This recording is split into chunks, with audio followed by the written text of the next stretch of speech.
पति अगर बीमार है तो पत्नी का फर्ज क्या है? धर्म पत्नी का उसकी सेवा करना, जल्दी ठीक हो जाओ, मौसम्बी का जूस बनाना, एप्पल काट के देना, दवाई समय पर देना, स्नान कराना, ये धर्म पत्नी का लक्षण है। पर पति आंख से अंधे थे तो गांधारी ने भी पट्टी बांध ली, जैसे तुम वैसे हम, तुम भी बैठे रहो हम भी बैठे। इसको धर्म पत्नी कहेंगे? सुन लो रियो राजस्थान वाली जी जी, अच्छे से सुन लो जरा। धर्म पत्नी का लक्षण है, अगर घर में कोई दुखी है तो आप भी दुखी हो, घर में सब सुखी तो आप भी सुखी हो, ये धर्म पत्नी का लक्षण है। मंदोदरी ने कहा, स्वामी आप ब्राह्मण कुल में जन्मे पर कभी भोजन करने, रावण कहता मुझे कौन बुलाएगा, मुझे कौन बुलाएगा, कौन बुलाएगा? मंदोदरी ने कहा, है अयोध्या के राजा हैं दशरथ जी, उन्होंने आपको भोजन करने बुलाया, जाओगे? रावण बोला, मेरे को भोजन कराने में भी दम चाहिए कि तुम टेंशन मत लो, तुम्हें बुलाया है तो व्यवस्था भी तो वैसी करी होगी, जाओ तुम। ठीक है, रावण जाने लगा। मंदोदरी बोली, ऐसे ही जाओगे? रावण बोला, तो कैसे जाना है? ये मुकुट रख के जाओगे तो राजा नहीं कहलाओगे, ब्राह्मण कोई मुकुट पहन के जाता है क्या? रावण ने अपना मुकुट जमीन पर रख दिया, अहंकार के मुकुट को रावण ने जमीन पर रखा, तब राम के दरवाजे चले। अब बताओ, जब अहंकार छोड़कर राम के पास जाओगे तो राम मिलेगा कि नहीं मिलेगा? राम मिलेगा,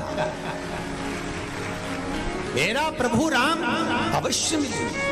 रावण गए, आलक जगाई, दरवाजे पर सूचना गई दशरथ जी के एक ब्राह्मण आया है भोजन करने के लिए। दशरथ जी दौड़ कर गए,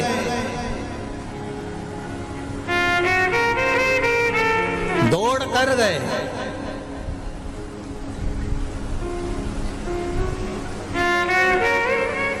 और दौड़ कर जाकर दशरथ जी महाराज ने रावण को देखा, रावण के चरण को पखारा, क्योंकि ब्राह्मण आया है। अब रावण के चरण को दशरथ जी पखार रहे हैं। जब रावण के चरण को दशरथ जी पखार रहे हैं तो राम जी एक झरोखे में से देख रहे हैं कि मेरे पिता रावण के चरण पखार रहे हैं। जैसा पिता करता है बेटा वही की वही कार्य करता है, ये नियम है। एक गुरुजी आने वाले थे और माता पिता ने अपने बच्चों को समझा दिया था, सुनो शाम को गुरुजी आएंगे, प्रणाम करना हो, प्रणाम करना हो।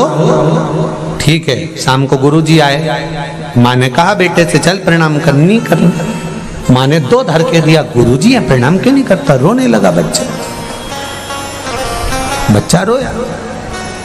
अब जब बच्चा रोया तो पिताजी आए, पिताजी ने कहा बेटा अपने गुरुजी है प्रणाम करो, नहीं करना। पिताजी ने भी दो धर के दिए। इतने में गुरुजी ने पूछा काय को मार रहे हो, कि प्रणाम नहीं कर रहा। तो गुरुजी बोले वो नहीं कर रहा तो मत करने दो, कम से कम तुम दोनों तो करो। अब माता पिता ने जैसे झुक के प्रणाम करा, बच्चे ने देखा तो बच्चे ने साष्टांग दंडवत करा, क्योंकि हम बदलेंगे युग बदलेगा, हम सुधरेंगे युग सुधरेगा। उन्होंने प्रणाम करा तो इन्हें पूरा करा। राम जी ने देख लिया दशरथ जी चरण धुला रहे हैं तो मुझे भी चरण धुलाना पड़ेगा। आज दशरथ जी ने धुलाए। जब रामेश्वर धाम की स्थापना हुई कोई विद्वान पंडित नहीं मिला, तब हनुमान जी लंकाधिपति रावण को लेकर आए थे और रावण ने पूजन कराई थी। जब रावण ने पूजन कराई तब राम जी ने रावण के चरण धोए तो रावण ने आशीर्वाद दिया, विजय भव। जैसे ही दिया विजय भव होने का आशीर्वाद, इतनी देर में तो हनुमान जी पास में खड़े तो उन्हें कोनी मार के कहा हार गया क्या? रावण बोला हारा मारा नहीं हूं, मैं जिस जगह पर खड़ा हूं गुरु की गादी है, गुरु की गादी पे मर्यादा में रहना पड़ता है। गुरु के चरण धुलाए हैं इसलिए गुरु ने आशीर्वाद दिया है। युद्ध के मैदान में तो भले मर जाऊं पर लड़ूंगा जरूर, चाहे कुछ भी हो।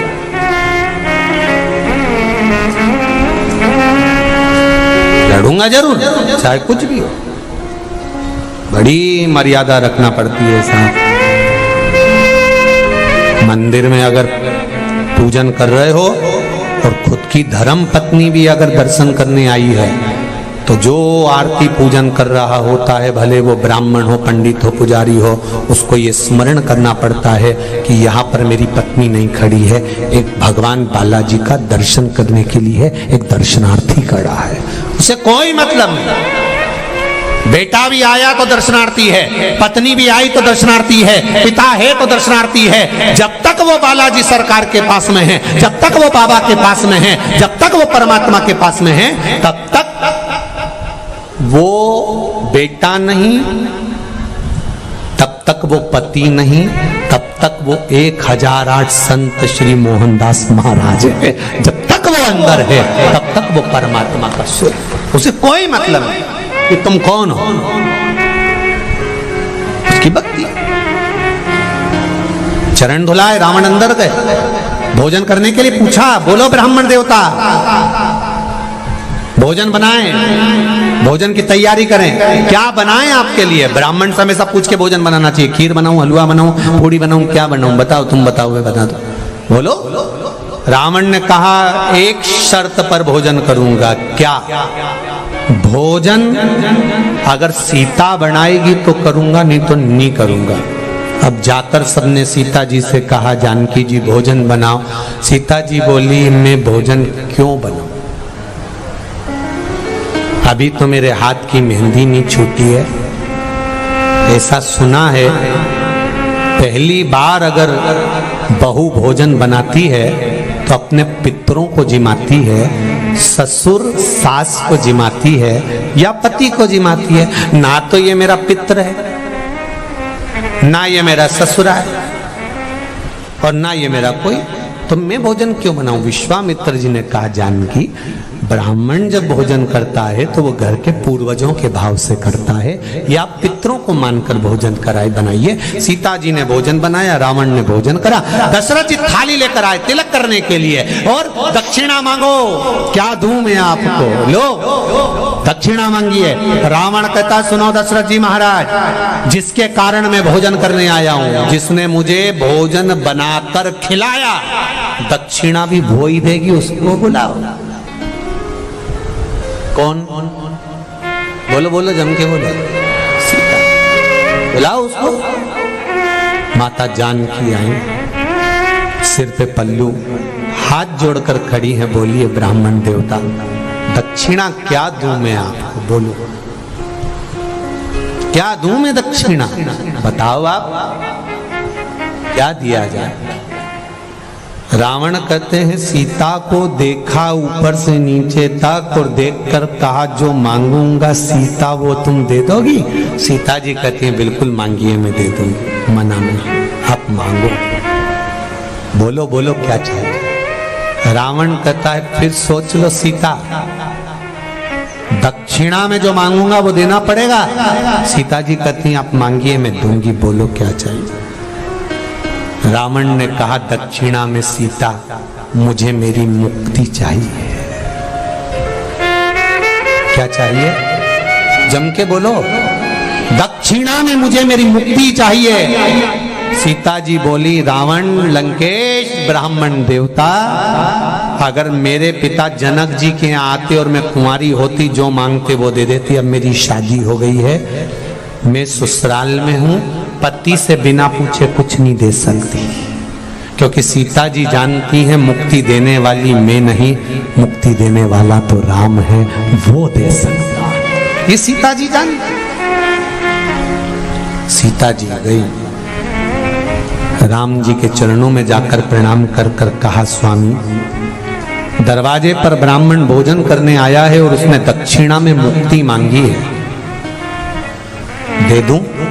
राम जी ने कहा, दे दो सीता, उसे मुक्ति दे दो। सीता जी कहती हैं, स्वामी आपने तो कह दिया कि दक्षिणा में मुक्ति दे दो, पर आपको मालूम है जब तक रावण की लंका में